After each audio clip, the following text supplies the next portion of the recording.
मेरे दोस्त ने मुझसे कहा था कि अगर वो कभी मेरे दरवाजे पर दस्तक दे तो उसे मार देना। पहले मुझे लगा वो मजाक कर रहा है। हम रात के 2 बजे मेरी रसोई में बैठे थे, लाइट्स बंद थीं, कॉफी पी रहे थे क्योंकि हम दोनों को नींद नहीं आ रही थी। वो बार बार खिड़कियों की तरफ देख रहा था, जैसे उसे उम्मीद हो कि वहां कुछ खड़ा होगा। अगर मैं कभी बिना बताए तुम्हारे घर आ जाऊं, उसने बहुत शांत स्वर में कहा, तो दरवाजा मत खोलना। मैं हंस पड़ा, सोचकर कि वो मजाक कर रहा है। वो मजाक नहीं कर रहा था, मैं गंभीर हूं। उसने आगे कहा, अगर मैं दस्तक दूं, अगर मैं कॉल करूं, अगर मैं मैसेज करूं कि मुझे अंदर आने दो, तो मत खोलना। और अगर मैं जिद करूं, अगर मेरी आवाज बेबस लगे, तो तुम्हें मुझे मार देना होगा। यहीं पर मैं पूरी तरह गंभीर हो गया और मेरी मुस्कान गायब हो गई। मैं उलझन में था। मेरा दोस्त, जिसे मैं बहुत समय से जानता हूं, मुझसे ऐसी बात क्यों कहेगा? तभी उसने मुझे बताया कि उत्तर में क्या हुआ था। वो अकेले हाइकिंग पर गया था, जंगल के एक ऐसे हिस्से में जिसे स्थानीय लोग टालते थे। न कोई पगडंडी, न कोई निशान, बस पेड़ जो चाहे जितनी दूर चलो एक से ही लगते थे। तीसरे दिन उसे एहसास हुआ कि कोई उसका पीछा कर रहा है, छिपकर नहीं बल्कि उसी रफ्तार से साथ साथ। वो रुकता तो वो भी रुकता था, वो चलता तो वो भी चलता। जब उसने आखिरकार उसे देखा तो वो 2 पेड़ों के बीच खड़ा था, आधा छिपा हुआ, जैसे उसने अभी तय ही नहीं किया हो कि उसे कौन सा आकार लेना है। वो लगभग इंसान जैसा दिखता था, लगभग। कुछ ज्यादा लंबा, हाथ थोड़े ज्यादा लंबे, सिर ऐसे झुका हुआ जैसे वो किसी निर्देश को सुन रहा हो।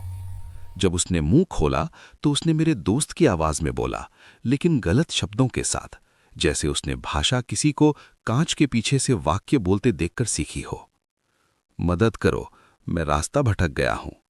मेरा दोस्त भाग पड़ा। उस रात वो उसके टेंट के बाहर खड़ा रहा और अभ्यास करता रहा।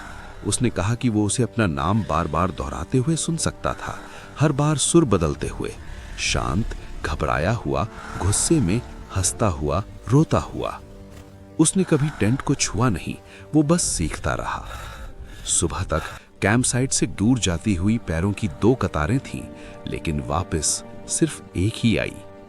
जब उसने ये सब बताना खत्म किया तो वो किसी तरह छोटा सा लगने लगा, जैसे उसके अंदर से कुछ खोखला कर दिया गया हो। वो मेरे पीछे घर तक आ गया। तुरंत नहीं, उसने इंतजार किया, यही वे करते हैं। मैंने उससे कहा कि उसे नींद की जरूरत है। मैंने उससे यहां तक पूछा कि क्या वो थेरेपी लेना चाहेगा। उसने मेरी कलाई इतनी जोर से पकड़ ली कि दर्द हुआ। अगर मैं तुम्हारे पास आऊं तो इसका मतलब है कि वो कामयाब हो गया। वो सूरज निकलने से पहले चला गया। 2 दिन बाद उसने फोन उठाना बंद कर दिया। 1 हफ्ते बाद मुझे उसके नंबर से एक मैसेज आया, can I crash at yours tonight? न कोई पूर्ण विराम, न कोई उपनाम। वो हमेशा दोनों इस्तेमाल करता था। मैंने जवाब नहीं दिया। 10 मिनट बाद एक और मैसेज आया, please man, I really need help. मैंने अपना दरवाजा लॉक कर लिया। उस रात दरवाजे पर दस्तक हुई, 3 धीमी थपकियां, पहचानी सी लय। मैं 1 इंच भी नहीं हिला।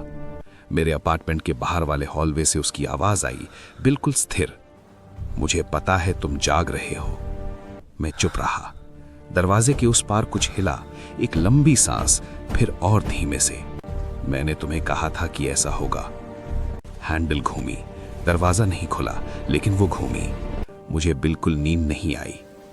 आज सुबह मैंने अपना फोन चेक किया, 412 AM पर भेजा गया एक आखिरी मैसेज था, it's better at being me now. मुझे नहीं पता कि क्या करूं, क्योंकि 1 घंटे पहले मेरे पड़ोसी ने पूछा कि मेरा दोस्त पूरी रात मेरे दरवाजे के बाहर क्यों खड़ा था।